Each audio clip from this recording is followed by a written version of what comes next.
എജ്യൂപോർട്ട്. അപ്പൊ നമ്മുടെ ക്ലാസ് 8 മക്കൾ എല്ലാവരും ആനുവൽ എക്സാമിന് വേണ്ടി ഇങ്ങനെ പഠിച്ചുകൊണ്ടിരിക്കുകയാണ് അല്ലെ. അപ്പൊ ആനുവൽ എക്സാമിന് നിങ്ങൾക്ക് വളരെ ഇമ്പോർട്ടന്റ് ആയിട്ട് കുറെ ക്വസ്റ്റ്യൻസ് ചോദിക്കാൻ സാധ്യതയുണ്ട് അല്ലെ. അപ്പൊ ഒരുപാട് കാര്യങ്ങൾ നമുക്ക് പഠിക്കാനുണ്ട്. അപ്പൊ നല്ല രസമായിട്ട് നമ്മൾ പഠിക്കാൻ പോവാണ്. അപ്പൊ എക്സാമിനെ കുറിച്ച് ആലോചിച്ച് മിസ്സിന്റെ മക്കൾ ആരും ടെൻഷൻ അടിക്കുകയോ പേടിക്കുകയോ ഒന്നും ചെയ്യണ്ട.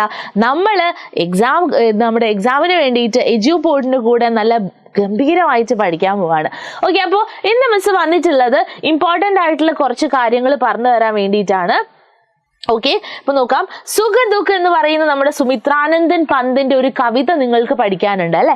സുഖ ദുഃഖ് എന്ന് പറയുന്ന ഒരു കവിത നിങ്ങൾക്ക് പഠിക്കാനുണ്ട്. സുമിത്രാനന്ദൻ പന്ത് എഴുതിയിട്ടുള്ള ആ കവിതയിൽ നിന്ന് ഇമ്പോർട്ടൻ്റ് ആയിട്ട് കുറേ ക്വസ്റ്റ്യൻസ് ചോദിക്കാറുണ്ട് കേട്ടോ. ആ ചോദ്യങ്ങളിലൂടെയൊക്കെ ഒന്ന് നമ്മൾ കടന്നു പോവാണ്. അപ്പൊ നോക്കിക്കോളൂ. സുഖ ദുഃഖ് കി ഖേൽ മിഛാവലി खोले जीवन अपना मुख इन पंक्तियों का आशय क्या है. കവിതയിൽ ഒരു ലൈൻ തന്നിട്ടുണ്ട്. ആ ലൈനിന്റെ ആശയം എന്താണ് എന്നുള്ളതാണ് ചോദ്യം. നോക്കിക്കോളൂ. സുഖ ഓർ ദുഃഖ് ഏക് സിkke के दो പെഹലു ഹെ. സുഖവും ദുഃഖവും എന്ന് പറയുന്നത് ഒരു കോയിന്റെ രണ്ട് വശങ്ങളാണ്. ഏക് സിkke के, സിക്ക എന്ന് പറഞ്ഞു കഴിഞ്ഞാൽ എന്താ, കോയിൻ ആണ്. ഒരു കോയിന്റെ രണ്ട് വശങ്ങളാണ് എന്നാണ് പറയുന്നത്. ജീവൻ മേ സുഖ ഓർ ദുഃഖ് കാ ഹോന സ്വാഭാവിക് ഹെ. എപ്പോഴും നമ്മുടെ ലൈഫിൽ സന്തോഷം മാത്രമാണോ ഉണ്ടാവുക? അല്ല. അല്ലെങ്കിൽ നമ്മുടെ ലൈഫിൽ എപ്പോഴും ദുഃഖം മാത്രമാണോ ഉണ്ടാവുക? അല്ല. നമ്മുടെ ലൈഫിൽ എപ്പോഴും സങ്കടവും സന്തോഷവും ദുഃഖവും ഒക്കെ ഉണ്ടാവും അല്ലെ. അതെല്ലാം കൂടി കലർന്നതാണ് ജീവിതം എന്ന് പറയുന്നത്. ഓക്കെ, അപ്പൊ നമ്മുടെ ലൈഫിൽ നമ്മൾ ഒരുപാട് കാര്യങ്ങൾ നമ്മൾ മുന്നോട്ട് കൊണ്ടുപോകുന്നുണ്ടാവും. സുഖം ഉണ്ടാവും, ദുഃഖം ഉണ്ടാവും, സന്തോഷം ഉണ്ടാവും, സമാധാനം ഉണ്ടാവും. അതെല്ലാം വളരെ നോർമലാണ്, സ്വാഭാവികമാണ്. ജീവൻ കാ അസ്ലി മുഖ് സുഖ ദുഃഖ കെ മിലൻ മേ ഘുൽത്താ ഹെ. ജീവിതം എന്ന് പറയുന്നത് എങ്ങനെയാണ്? സുഖവും ദുഃഖവും എല്ലാം ഇടകലർന്ന് രണ്ടും കൂടി ചേർന്നതാണ് നമ്മുടെ ജീവിതം എന്ന് പറയുന്നത്. ക്ലിയർ ആണോ? അപ്പൊ നമ്മൾ അടുത്ത കാര്യത്തിലേക്ക് വരാണ്. ഫിർ ഘൻ മേ ഓജൽ ഹോ ശശി, ഫിർ ശശി മേ ഓജൽ ഹോ ഘൻ. യഹാ ഘൻ ഓർ ശശി കിൻ കിൻ കെ പ്രതീക് ഹെ. ഈ ഒരു ലൈനിൽ നമ്മുടെ ശശി എന്ന് പറയുന്നതും അതുപോലെ നമ്മുടെ ഘൻ എന്ന് പറയുന്നതും എന്തിന്റെ പ്രതീകമാണ് എന്നുള്ളതാണ് ചോദ്യം. നോക്കിക്കോളൂ. യഹാ ഘൻ ദുഃഖ് ഓർ ദുഃഖ് കാ പ്രതീക് ഹെ ഓർ ശശി സുഖ കാ പ്രതീക് ഹെ. ഇവിടെ ഘൻ എന്ന് പറയുന്നത് എന്താണ്? ദുഃഖത്തിന്റെ പ്രതീകമാണ്. അതുപോലെ നമ്മുടെ ശശി എന്ന് പറയുന്നത് സുഖത്തിന്റെ പ്രതീകമാണ്. ക്ലിയർ ആണോ? നമ്മുടെ സുഖത്തിന്റെ പ്രതീകമാണ് നമ്മുടെ ശശി ആൻഡ് ദുഃഖിന്റെ പ്രതീകമാണ് ഘൻ എന്ന് പറയുന്നത്. ഓക്കെ, അടുത്ത് നോക്കൂ. അവിരത് സുഖബി ഉത്പീഡൻ ക്യാ ആപ് ഇസ്സെ സഹമത് ഹെ. നമ്മളോട് ഒരു ചോദ്യം ചോദിക്കുകയാണ്. അവിരത് സുഖബി ഉത്പീഡൻ ഹെ. ഇത് നിങ്ങളുടെ അഭിപ്രായം എന്താണ്? നോക്കിക്കോളൂ. മേ ഇസ് കഥൻ സെ സഹമത് ഹൂ. ഞാൻ ഈ ഒരു അഭിപ്രായത്തോട് മുഴുവനായി യോജിക്കുന്നു. ക്യോങ്കി ജീവൻ കാ അസ്ലി മുഖ സുഖ ദുഃഖ പൂർണ്ണ ഹെ. ജീവിതം എന്ന് പറയുന്നത്, ജീവിതത്തിന്റെ ശരിയായ മുഖം എന്ന് പറയുന്നത് സുഖവും ദുഃഖവും ഒക്കെ കൂടി ചേർന്നതാണ്. ഹമേഷ സുഖ ഹോ തോ ജീവൻ കി അസ്ലിയത് കി പെഹചാൻ നഹി ഹോഗി. എപ്പോഴും നമുക്ക് സുഖം മാത്രമാണ് നമ്മുടെ ലൈഫിൽ ഉണ്ടാവുന്നത് എന്നുണ്ടെങ്കിൽ നമുക്ക് എന്തുണ്ടാവില്ല? നമുക്ക് ജീവിതത്തിന്റെ ആ ഒരു യാഥാർത്ഥ്യം എന്താണെന്ന് നമുക്ക് അറിയാനായിട്ട് സാധിക്കില്ല. സദാ സുഖി രഹനെ വാലോं के जीवन में दुख के आने पर वे उसके सामना करने में असफल हो जाता है.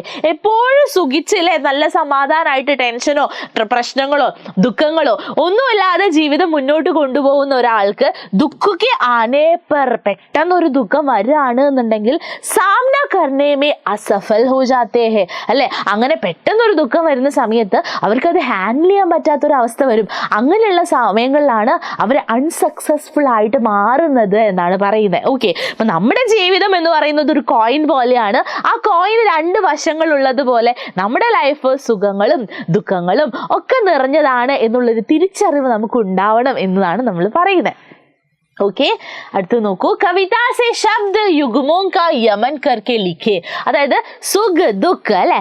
നിശാ ദിവാ, सोता जागता, सांझ उषा, विरह मिलन, हास आसरो.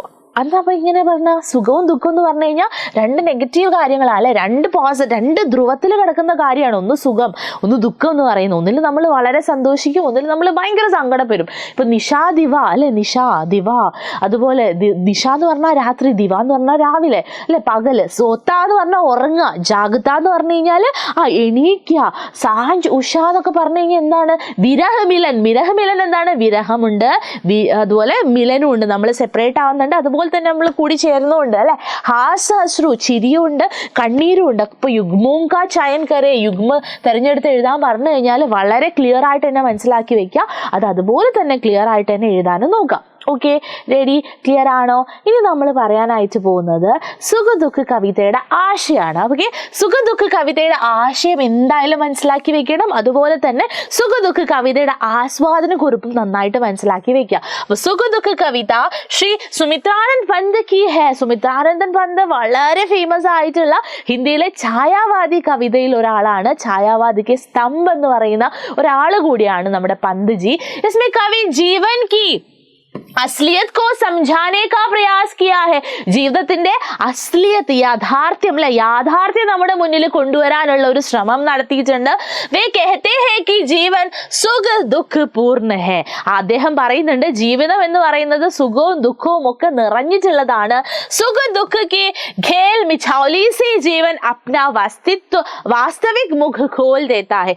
ജീവിതത്തില് സുഖവും ദുഃഖവും ഒക്കെ ഇങ്ങനെ ഇടകലർന്ന് വരുന്നത് കൊണ്ടാണ് നമുക്ക് നമ്മുടെ ജീവിതത്തിന്റെ ആ ഒരു അശ്ലീലത അല്ലെ, അതുപോലെ നമ്മുടെ ജീവിതത്തിന്റെ വാസ്തവികത, ശരിക്കും നമ്മുടെ ലൈഫ് എന്താണ്, യാഥാർത്ഥ്യം എന്താണ് എന്ന് നമുക്ക് മനസ്സിലാക്കാൻ വേണ്ടി പറ്റുന്നത്. സുഖദുഃഖക്കെ മധുർ മിലൻ സെ ജീവൻ പൂർണ്ണ ഹോ ജാത്താ ഹെ. സുഖദുഃഖത്തിന്റെ മധുരമായിട്ടുള്ള മിലൻ കാരണം, രണ്ടും നിന്റെ കൂടിച്ചേരൽ കാരണമാണ് നമ്മുടെ ജീവിതം പൂർണ്ണമായിട്ട് മാറുന്നത്. ജീവൻ കെ ദുഃഖ് കബി സുഖ് മേ ബദൽത്താ ഹെ തോ കബി ദുഃഖ് സുഖ് മേ പരിവർത്തിത് ഹോ ജാത്താ ഹെ. ജീവിതത്തിൽ ചില സമയങ്ങളിൽ നമ്മുടെ ദുഃഖങ്ങൾ സുഖങ്ങളിലേക്കും, അതുപോലെ ചില സമയങ്ങളിൽ സുഖങ്ങളിൽ നിന്ന് ദുഃഖങ്ങളിലേക്കും അങ്ങോട്ടും ഇങ്ങോട്ടും ഒക്കെ എന്ത് ചെയ്യാം, ചേഞ്ച് ആയി വരാറുണ്ട്. സംസാർ അതി സുഖ ഓർ ദുഃഖ സേ പീഡിത് ഹെ. നമ്മുടെ ലോകം എന്ന് പറയുന്ന എല്ലാവരും സുഖം കൊണ്ടും അല്ലെ ദുഃഖം കൊണ്ടും ഒക്കെ പീഡിതാണ് അല്ലെ. എല്ലാവരും സുഖങ്ങളിലും ദുഃഖങ്ങളിലും ഒക്കെ ഉണ്ട് അല്ലെ. അല്ലാതെ എല്ലായ്പ്പോഴും എപ്പോഴും സുഖം മാത്രമാണോ ഉണ്ടാവുക, അല്ലെ എപ്പോഴും ദുഃഖം മാത്രമാണോ ഉണ്ടാവുക? അല്ല, എല്ലാവർക്കും സുഖങ്ങളും ഉണ്ടാവുന്നുണ്ട്, ദുഃഖങ്ങളും ഉണ്ടാവുന്നുണ്ട്. സുഖ ദുഃഖ മാനവ് ജീവൻ മേ ബരാബർ രഹേ, നിരന്തർ ദുഃഖ ഓർ നിരന്തർ സുഖ ദോനോ പീഡാ ദേനെ വാലേ ഹെ. അപ്പൊ നമ്മളോട് പറയാണ് എപ്പോഴും സുഖവും അല്ലെ എപ്പോഴും സങ്കടമാണെന്നുണ്ടെങ്കിൽ അത് നമുക്ക് ഒരു വേദനാജനകമായിട്ടുള്ളൊരു കാര്യമാണ്. എപ്പോഴും ദുഃഖമാണെന്നുണ്ടെങ്കിൽ നമുക്ക് ലൈഫിൽ സന്തോഷം ഉണ്ടാവുമോ? ഇല്ല. എപ്പോഴും സുഖമാണെന്നുണ്ടെങ്കിൽ അതും കൊള്ളില്ല എന്നാണ് നമ്മുടെ കവി പറയുന്നത്. सुख दुख रूपी दिन रात में संसार का जीवन सोता और जागता है. इस संध्या और उषा के आंगन में विरह और मिलन का आलिंगन हो रहा है. मानव जीवन का मुख सदा हंसी और आंसू से भरा है. നമ്മുടെ ജീവിതം എന്ന് പറയുന്നത് എന്താണ്? രാത്രിയും പകലും പോലെ, അതുപോലെ നമ്മുടെ സന്ധ്യയും പ്രഭാതവും പോലെ, നമ്മുടെ ചിരിയും നമ്മുടെ കരച്ചിലും ഒക്കെ പോലെ നമ്മുടെ ജീവിതത്തിലെ സുഖവും ദുഃഖവും എന്നൊക്കെ പറയുന്നത് ലൈഫിൽ ഇങ്ങനെ മാറി മാറി വരും. പക്ഷെ സുഖവും ദുഃഖവും ചേർന്നതാണ് നമ്മുടെ ജീവിതം. അതുപോലെ ഒരു നാണയത്തിന്റെ രണ്ട് വശങ്ങളാണ് സുഖവും ദുഃഖവും. സുഖവും ദുഃഖവും ഒക്കെ നമ്മൾ അനുഭവിക്കണം. എല്ലാം അനുഭവിച്ചു കഴിഞ്ഞാൽ മാത്രമേ ഉള്ളൂ നമ്മുടെ ലൈഫിന്റെ ആ ഒരു യാഥാർത്ഥ്യം നമുക്ക് മനസ്സിലാക്കാനായിട്ട് സാധിക്കുകയുള്ളൂ എന്നാണ് നമ്മുടെ സുമിത്രാനന്ദൻ പന്ത് ഈ കവിതയിലൂടെ നമ്മളോട് പറയാനായിട്ട് ഉദ്ദേശിച്ചിട്ടുള്ളത്. ഓക്കെ, അപ്പൊ നമുക്ക് വളരെ ഇമ്പോർട്ടൻ്റ് ആയിട്ട് സുഖ ദുഃഖ എന്ന് പറയുന്ന ഒരു കവിതയുടെ ആശയം അല്ലെങ്കിൽ നിങ്ങളോട് സാരാംശം അല്ലെങ്കിൽ ആസ്വാദന കുറിപ്പൊക്കെ എഴുതാനായിട്ട് ചോദിക്കാം. ഇമ്പോർട്ടൻറ്റ് ക്വസ്റ്റൻ ആണ്. നമുക്ക് പഠിക്കാനുള്ള എല്ലാ കവിതകളുടെയും ആസ്വാദന കുറിപ്പ് ഒന്ന് നന്നായിട്ട് മനസ്സിലാക്കി വെക്കുക. അതുപോലെ തന്നെ ആസ്വാദന കുറിപ്പ് എഴുതാനും നിങ്ങൾ പഠിച്ചിട്ട് വരുന്നതായിരിക്കണം. ഓക്കെ, അപ്പൊ നമ്മൾ ആസ്വാദന കുറിപ്പൊക്കെ എഴുതുമ്പോൾ ശ്രദ്ധിക്കേണ്ട കാര്യം എന്താ? ഫസ്റ്റത്തെ സെന്റൻസ് എന്ന് പറയുന്നത് ആ കവിത എഴുതിയിട്ടുള്ളത് ആരാണ് എന്നായിരിക്കണം. അതിനുശേഷം നമുക്ക് കവിയെ കുറിച്ചും കവിതയെ കുറിച്ചും അതിനുശേഷം ആശയം ഒക്കെ നല്ല ക്ലിയർ ആയിട്ട് എഴുതുക. അപ്പൊ നിങ്ങൾക്ക് ആസ്വാദന കുറിപ്പ് എന്ന് പറയുന്ന ഒരു ചോദ്യം നന്നായിട്ട് മനസ്സിലായി, ആശയം എഴുതുക എന്നുള്ളത് നന്നായിട്ട് മനസ്സിലായി എന്ന് മിസ് വിശ്വസിക്കുകയാണ്. അപ്പൊ നിങ്ങൾക്ക് ഈ ഒരു വീഡിയോ യൂസ്ഫുൾ ആയി എന്ന് മിസ് വിശ്വസിക്കുന്നു. ഇതുപോലെ നിങ്ങൾക്ക് യൂസ്ഫുൾ ആയിട്ടുള്ള വീഡിയോസ് ഒക്കെ ആയിട്ട് നമുക്ക് വീണ്ടും കാണാം. അപ്പൊ നിങ്ങളുടെ ചാനൽ ഇതുവരെ സബ്സ്ക്രൈബ് ചെയ്തിട്ടില്ല എന്നുണ്ടെങ്കിൽ വേഗം പോയി സബ്സ്ക്രൈബ് ചെയ്തോളൂ. അതുപോലെ മിസ്സിന്റെ ക്ലാസ് ഇഷ്ടമായി എന്നുണ്ടെങ്കിൽ വേഗം പോയി ഒരു ലൈക്ക് ചെയ്യുക. അതുപോലെ മാക്സിമം ഫ്രണ്ട്സിന് ഷെയർ ചെയ്യുക. എക്സാമിനെ കുറിച്ച് ആലോചിച്ച് മിസ്സിന്റെ മക്കൾ ആരും പേടിക്കുക ടെൻഷൻ അടിക്കുക ഒന്നും ചെയ്യേണ്ട.